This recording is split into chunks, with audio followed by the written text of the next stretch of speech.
പിതാവിന്റെയും പുത്രന്റെയും പരിശുദ്ധാത്മാവിന്റെയും നാമത്തിൽ ആമേൻ. എന്റെ പ്രിയപ്പെട്ട ഡിസംബർ 1 തിങ്കളാഴ്ച അമ്മേ പരിശുദ്ധ അമ്മേ, അമ്മേ പരിശുദ്ധമേ, ദൈവമാതാവേ, കൃപാസനത്തിലൂടെ ഞങ്ങൾക്കും ഞങ്ങളുടെ ദേശത്തിനും അമ്മ മധ്യസ്ഥം തേടി തന്ന എല്ലാ അനുഗ്രഹങ്ങൾക്കും കൃപകൾക്കും ഞങ്ങളിപ്പോൾ ഹൃദയം നിറഞ്ഞ നന്ദി പറയുന്നു.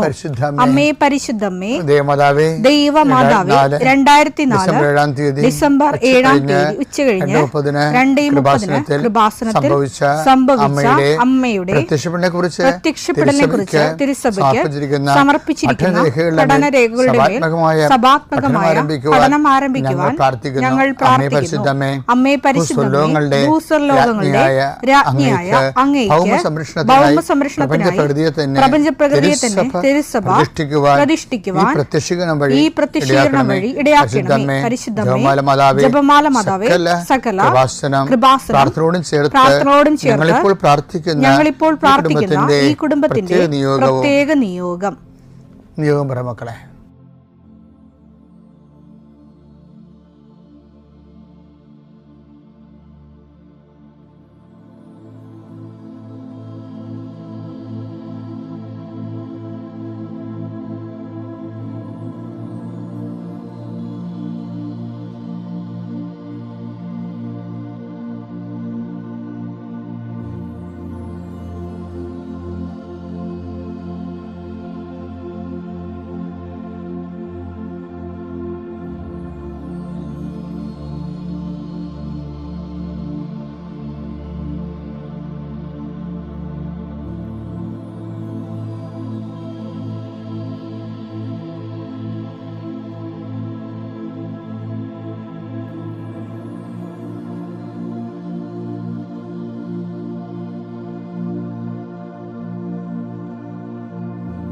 അമ്മയുടെ പ്രത്യക്ഷീകരണത്തിന്റെ ഈ അനുഗ്രഹവേളയിൽ ഞങ്ങൾക്ക് സാധിച്ചു തരുവാൻ കനിയണമേ. ആമേൻ. വിശ്വാസ പ്രമാണം.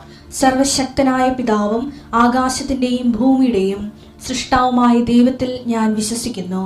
അവിടുത്തെ ഏകപുത്രനും ഞങ്ങളുടെ കർത്താവുമായ ഈശോമിശിഹായിലും ഞാൻ വിശ്വസിക്കുന്നു.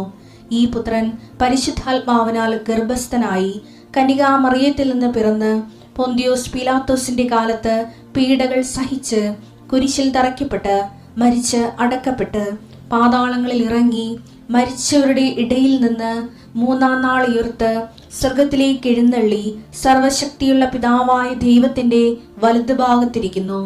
അവിടെ നിന്ന് ജീവിക്കുന്നവരെയും മരിച്ചവരെയും വിധിക്കുവാൻ വരുമെന്നും ഞാൻ വിശ്വസിക്കുന്നു. പരിശുദ്ധാത്മാവിലും ഞാൻ വിശ്വസിക്കുന്നു.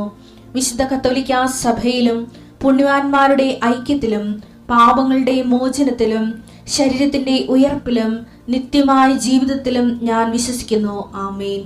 സുഖസ്ഥനായ ഞങ്ങളുടെ പിതാവേ, അങ്ങയുടെ നാമം പൂജിതമാകണമേ. അങ്ങയുടെ രാജ്യം വരണമേ. അങ്ങയുടെ തിരുമനസ് സ്വർഗത്തിലെ പോലെ ഭൂമിയിലും ആകണമേ. അന്നു വേണ്ടുന്ന ആഹാരം ഇന്ന് ഞങ്ങൾക്ക് തരണമേ. ഞങ്ങളോട് തെറ്റ് ചെയ്യുന്നവരോട് ഞങ്ങൾ ക്ഷമിക്കുന്നത് പോലെ ഞങ്ങളുടെ തെറ്റുകൾ ഞങ്ങളോടും ക്ഷമിക്കണമേ. ഞങ്ങളെ പ്രലോഭനത്തിൽ ഉൾപ്പെടുത്തരുതേ, തിന്മയിൽ ഞങ്ങൾ രക്ഷിക്കണമേ. ആമേൻ. നന്മ നിറഞ്ഞ മറിയമേ, സ്വസ്തി. കർത്താവ് അങ്ങയുടെ കൂടെ സ്ത്രീകളിൽ അങ്ങ് അനുഗ്രഹിക്കപ്പെട്ടവളാകുന്നു.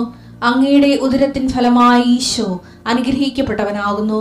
പരിശുദ്ധ മറിയമേ, തമ്പുരാന്റെ അമ്മേ, പാപികളായ ഞങ്ങൾക്ക് വേണ്ടി ഇപ്പോഴും ഞങ്ങളുടെ മരണസമയത്തും തമ്പുരാനോട് അപേക്ഷിക്കണമേ. ആമേൻ. കർത്താവേ, നിന്റെ ഉന്നതമായ നാമത്തിന് സ്വസ്ഥം ചെയ്യുന്നു. കർത്താവേ, നിന്റെ വിശുദ്ധ പൗരോഹിത്യത്തെ മഹത്വപ്പെടുത്തണമേ. കർത്താവെ, സഭയിലുള്ള സാന്നിധ്യം ദൃഢമാക്കണമേ. 39 വർഷം ഞാൻ അർപ്പിച്ച കൃപാന്റെ യുഗതിയായി കൃപാസ്ഥാന ജീവനോടെ പ്രത്യക്ഷപ്പെട്ട മാതാവിൻ്റെ മാധ്യസ്ഥയിൽ അത്താറയിൽ നടന്ന 10,000-കണക്കിന് ആരാധന ശക്തിയാൽ കർത്താവ് ഈ പ്രഭാതത്തിലെ അങ്ങയുടെ മക്കളെ കാത്തു കൊതിച്ചിരിക്കുകയാണ്. ഈശോയെ, നിന്റെ വലതുകരത്തിൻ്റെ ഒരാശീർവാദം കിട്ടാൻ വേണ്ടി കർത്താവ് ഇന്ന് യാത്രക്കൊരുങ്ങുന്ന ഓരോ മക്കളുണ്ട്. ഓരോ ഉദ്യമങ്ങളിലൂടെ മനസ്സിൽ വിചാരിച്ചുകൊണ്ട് പോണവരുണ്ട്.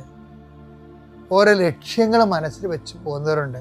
കർത്താവേ, നിന്റെ തിരുമുറുവാർന്ന് ആണിപ്പെടുതാന്ന് വലതുകരം മക്കളുടെ ശിരസ് വെക്കണമേ. അവർ പോകുന്നിടത്തേക്കല്ല, നീ പോകുന്നിടത്തേക്കെല്ലാം ഞാൻ നിൻ്റെ കൂടെ വരുമെന്ന് കർത്താവ് അങ്ങ് പറഞ്ഞിട്ടുണ്ടല്ലോ. ഈശോയെ, അങ്ങയുടെ സഞ്ചാര സാന്നിധ്യം അങ്ങയുടെ മക്കളുടെ കൂടെ ഉണ്ടായിരിക്കണമെന്ന് പ്രാർത്ഥിക്കുന്നു. കർത്താവേ, ഉദ്യോഗത്തിൻ്റെ കാര്യത്തിന് വേണ്ടി പോകുന്നവരുണ്ട്, പഠന കാര്യങ്ങൾക്ക് വേണ്ടി പോകുന്നവരുണ്ട്, ജീവിത വ്യാപാരങ്ങൾക്ക് സാമ്പത്തിക കാര്യങ്ങൾക്ക് വേണ്ടി പോകുന്നവരുണ്ട്, ജോലി സംബന്ധമായ കാര്യങ്ങൾക്ക് വേണ്ടി പോകുന്നത് അവരുടെ എല്ലാം കർത്താവിൻ്റെ തിരുസേന സമർപ്പിക്കുന്നു. എൻ്റെ കർത്താവിൻ്റെ ഉന്നതമായ നാമത്തിൽ, സഭയുടെ അധികാരത്തിൽ, കുരിശിൻ്റെ അടയാളത്തിൽ ഇനി ഇന്നത്തെ ദിവസം നീ പോകുന്ന എല്ലാ ഇടങ്ങളിലും നിൻ്റെ കർത്താവ് നിന്നെ സന്ധിക്കട്ടെ. നിത്യം പിതാവും പുത്രനും പരിശുദ്ധാത്മാവുമായ സർവ്വേശ്വര എന്നേക്കും ആമേൻ. എൻ്റെ പ്രിയപ്പെട്ടവരെ, തിരുസഭയിലെ ക്രിസ്മസിന് ഒരുക്കമായുള്ള ആഗമന കാലത്തിൽ ഇവിടെ നമ്മൾ കടന്നു പോവുകയാണ്. ചെറിയ നോമ്പ് കാലഘട്ടമാണിത്. ചെറിയ നോമ്പ് കാലഘട്ടം പലപ്പോഴും അത് വലിയ നോൻപ് കാലഘട്ടമായാലും നോൻപ് എപ്പോഴും വരണത് പ്രായശ്ചിത്തത്തിൻ്റെ ഭാഗമായിട്ട് വരുന്നതാണ്. പ്രായശ്ചിത്തം എപ്പോഴും പശ്ചാത്താപത്തിൻ്റെ ഭാഗമായിട്ട് വരുന്നതാണ്. പശ്ചാത്താപം എപ്പോഴും റീഇൻസ്റ്റേറ്റ് ചെയ്യാൻ ആവശ്യപ്പെടുന്നു, പൂർവസ്ഥിതി പ്രാപിക്കാൻ. വരപ്രസാദത്തിൻ്റെ പൂർവസ്ഥിതി, ജ്ഞാനസ്ഥാനത്ത് നമുക്ക് ലഭിച്ച വരപ്രസാദം, അതിനുശേഷം പരിശുദ്ധ കുർബാന സ്വീകരണത്തിന് ശേഷം നമുക്ക് ലഭിച്ച വരപ്രസാദം, അതിനൊപ്പം തന്നെ സ്ഥൈര്യലേപനത്തിലൂടെ നമുക്ക് ലഭിച്ച വരപ്രസാദം, അതുപോലെ ജീവിത വിളിയുടെ കുദാശകളായ വിവാഹം, തിരുപ്പട്ടം, അതുപോലെ തന്നെ കോൺസെക്രേഷനായിട്ടുള്ള ദൈവവിളികൾ, അതിലൂടെ നമുക്ക് ലഭിച്ച ദൈവവരപ്രസാദം. ഇത് റീഇൻസ്റ്റേറ്റ് ചെയ്യാൻ വേണ്ടിയാണ്, അതായത് പഴയ പൂർവസ്ഥിതിയിലേക്ക് വരാൻ, ആദ്യകാല വരപ്രസാദത്തിലേക്ക്. അതുകൊണ്ട് എങ്ങനെ പശ്ചാത്തപിക്കണമെന്നുള്ള ആശയങ്ങളോടാണ് വചന വെളിപാട് അവസാനിക്കുന്നത്. വെളിപാട് എന്താണ് അവസാനത്തിൽ പറയണത്? നീ എവിടെ നിന്ന് അതപ്പതിച്ചു എന്ന് ഓർക്കുവിൻ. അതാണ് പശ്ചാത്താപത്തിൻ്റെ ഒരു ഭാഗം എന്ന് പറയണത്. അതിൻ്റെ ഘടനയിൽ ആദ്യ സെക്ഷൻ എന്ന് പറയണത്, നീ എവിടെ നിന്ന് അതപ്പതിച്ചു, എവിടെയാണ് നിൻ്റെ വരപ്രസാദം നഷ്ടപ്പെട്ടത്, അതിലേക്ക് അത് റീഇൻസ്റ്റേറ്റ് ചെയ്യാൻ പറയും. വെളിപാടിൻ്റെ പുസ്തകം 2:5. അതിനാൽ നീ ഏതവസ്ഥയിൽ നിന്നാണ് അധപ്പതിച്ചതെന്ന് ചിന്തിക്കുക. അനുതപിച്ച് ആദ്യത്തെ പ്രവൃത്തികൾ ചെയ്യുക. അതാണ് റീഇൻസ്റ്റേറ്റ് ചെയ്യാൻ പറഞ്ഞത്. ആദ്യത്തെ വരപ്രസാദത്തിൻ്റെ അതേ അവസ്ഥയിലേക്ക് തിരിച്ചു വരാൻ പറയും. ആദ്യത്തെ പ്രവൃത്തികൾ എന്ത് തന്നെ, വരപ്രസാദം നഷ്ടപ്പെട്ട സ്ഥലം ഇവിടെ വെച്ചാണ്. അതുകൊണ്ട് വരപ്രസാദം നേടിയെടുക്കാൻ വേണ്ടി ശ്രമിച്ച ആ സ്ഥലത്തേക്ക് തിരിച്ചു വരാൻ പറയും. അപ്പം അതിനെ അനുതപിക്കാൻ പറയുന്നുണ്ട്. പക്ഷേ അനുതപിക്കുന്നതിന് ഉള്ള ഗ്രൗണ്ട് എന്താണ്? അവിടെയാണ് എല്ലാവർക്കും തെറ്റിപ്പോകുന്ന ഒരു കാര്യം. സുവിശേഷത്തെ വിശ്വസിക്കാതെ ഒരാൾ അനുതപിച്ചിട്ട് കാര്യമില്ല.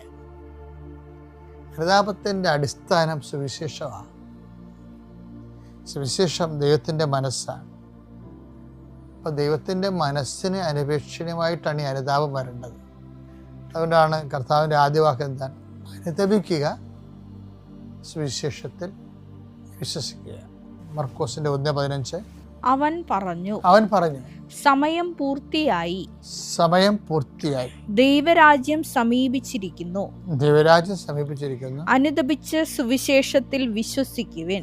അനുതപിക്കുന്നതിന്റെ ബേസ്മെന്റ്, അടിസ്ഥാനം എന്ന് പറയുന്നത് സുവിശേഷമാണ്. സുവിശേഷം എന്ത് ചെയ്യണം? വിശ്വസിക്കണം. ഈ അനുതാപം ഇല്ലെങ്കിൽ എന്ത് പറ്റുമെന്നറിയാവോ? വിശ്വാസം ദൈവം എടുത്തു കളയും. പല ആൾക്കാർക്കും വിശ്വാസം നഷ്ടപ്പെടുന്നതിൻ്റെ കാര്യം അവർക്ക് ബുദ്ധിപരമായിട്ട് ഞാൻ വിശ്വസിക്കണില്ല എന്നല്ല പറയണത്. അവർ അനുതപിക്കാൻ പറ്റാത്ത അവസ്ഥയിൽ ചെന്ന് ചാടും. എന്നിട്ട് അവസാനം വിശ്വാസം നഷ്ടപ്പെടുന്നതാണ്. അതാണ് ദീപപീഠമൊക്കെ തെറിപ്പിച്ച് കളയെന്ന് പറയുന്നില്ലേ? അത് ഈ വെളിപാടിന്റെ കൂടെ പറയണതാണ്. 2:5-6.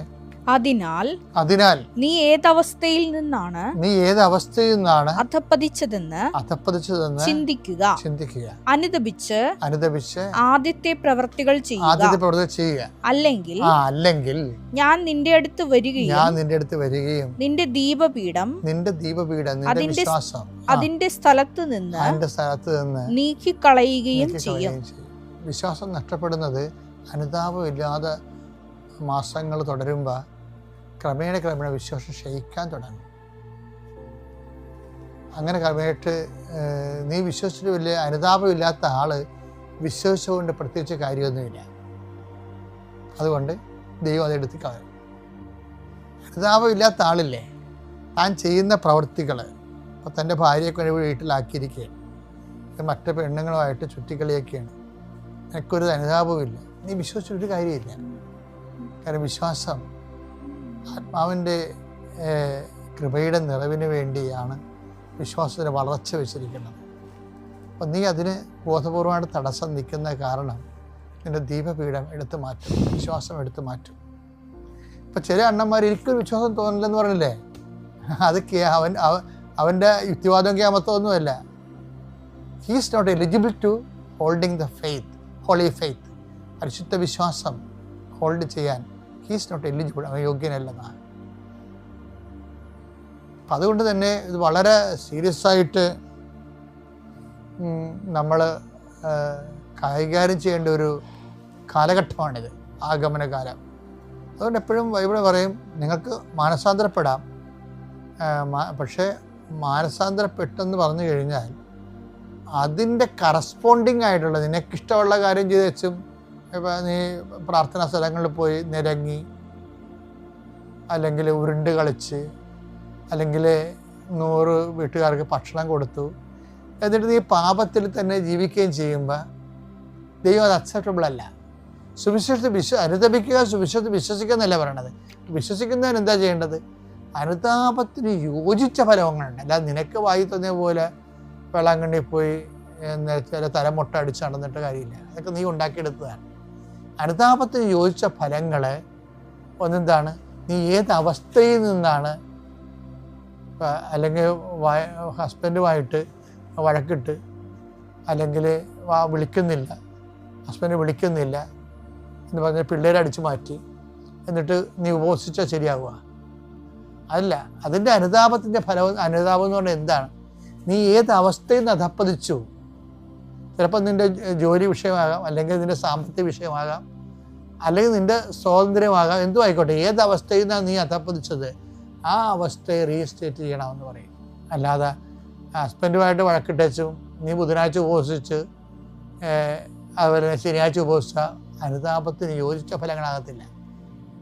അതാണ് ദൈവം ആഗ്രഹിക്കുന്നത്. അനുതാപം എന്ന് പറയുമ്പോൾ അനുതാപത്തിൻ്റെ യോജിച്ച ഫലങ്ങളെന്ന് പറയുന്നത് ഏതവസ്ഥയിൽ നിന്ന് നീ അധപ്പതിച്ചു വന്നെടുക്കുകയും ആ അവസ്ഥയെ റീക്രിയേറ്റ്, ആ അവസ്ഥയിലേക്ക് തിരിച്ചു വരികയും ചെയ്യണം. വളരെ ആത്മാർത്ഥമായിട്ടുള്ള ഒരു വിഷയമാണത്. അതുകൊണ്ടാണ് പറയണത് ദൈവം തരുമെന്ന് പറയും. ഇങ്ങനെ വേണമെങ്കിൽ, അനുതാപം വേണമെങ്കിൽ, ആ ഒരു സത്യസന്ധമായ മനസ്സിന് യോജിച്ച ഫലമാണെങ്കിൽ അത് തരേണ്ടത് ദൈവമാണ്. അതാണ് ഈ 18 നടപടി പുസ്തകം. ജീവനിലേക്ക് നയിക്കുന്ന അനുതാപം. നടപടി പുസ്തകം 11:18 ജീവനിലേക്ക് നയിക്കുന്ന അനുതാപം വിജാതീയർക്കും ദൈവം പ്രദാനം ചെയ്തിരിക്കുന്നു എന്ന് പറഞ്ഞുകൊണ്ട് പ്രദാനം ചെയ്യേണ്ടത്. മനസ്സിലായില്ലേ? ഇങ്ങനൊരു അനുതാപം വേണമെങ്കിൽ ദൈവം പ്രദാനം ചെയ്യണം. പക്ഷെ ദൈവം പ്രദാനം ചെയ്യണമെങ്കിൽ എന്ത് ചെയ്യണം? ഒരുക്കമുള്ള ഹൃദയം വേണം. ഈ ഒരുക്കം അതെന്നുവെച്ചാൽ എനിക്ക് ദൈവത്തിൻ്റെ വചനങ്ങളോടും സുവിശേഷത്തെ വിശ്വസിച്ചുകൊണ്ട് അതിനപേക്ഷിതമായി ജീവിക്കാൻ വേണ്ടിയുള്ള ഒരു സമർപ്പണം, ഒരുക്കമുള്ള ഹൃദയം. അതും ആരാണ് തരേണ്ടത്? ദൈവമാണ് തരേണ്ടത്. ഇതിനെക്കുറിച്ച് മനോഹരമായിട്ട് നാളെ ഉടമ്പടി ധ്യാനത്തിൽ നിങ്ങൾക്ക് കേൾക്കാം. നാളത്തെ ഉടമ്പടി ധ്യാനം നിങ്ങൾ മിസ് ചെയ്യരുത്. ചൊവ്വാഴ്ചത്തെ സങ്കീർത്തനം 110:32 ഒരുക്കമുള്ള ഹൃദയം അങ്ങ് എനിക്ക് തരുമ്പോൾ ദൈവമാണ് തരേണ്ടത്. ഞാൻ അങ്ങയുടെ പ്രമാണങ്ങളുടെ പാതയിൽ ഉത്സാഹത്തോടെ ചരിക്കും. fervence, with enthusiasm. I will move through the verdict of God. ദൈവത്തിൻ്റെ അതൊക്കെ ഒരു തീഷ്ണത വേണം. കൽപ്പനകൾ പാലിക്കുകയല്ല, കൽപ്പന പാലിച്ച് ജീവിക്കാനുള്ള ഒരു മനുഷ്യൻ്റെ തീഷ്ണതയില്ല. അത് ദൈവം തരുമ്പോഴാണ് തീഷ്ണത ഉണ്ടാകുന്നത്. ദൈവസ്നേഹം വളരുന്ന ദൈവസ്നേഹമാണ് ഇതിൻ്റെയൊക്കെ ബേസ്മെൻ്റ് എന്ന് പറയുന്നത്. വലിയ ദൈവസ്നേഹത്തിൻ്റെ വസന്തകാലം ആരംഭിക്കുക ഇതിലൂടെയാണ് നമുക്ക് കടന്നു പോകുന്നത്. ആഗമനകാലം നല്ലൊരു ക്രിസ്മസായി നമുക്ക് നമ്മുടെ മനസ്സൊരുക്കാം. ദൈവം നമ്മളെ അനുഗ്രഹിക്കട്ടെ. Praise the Lord.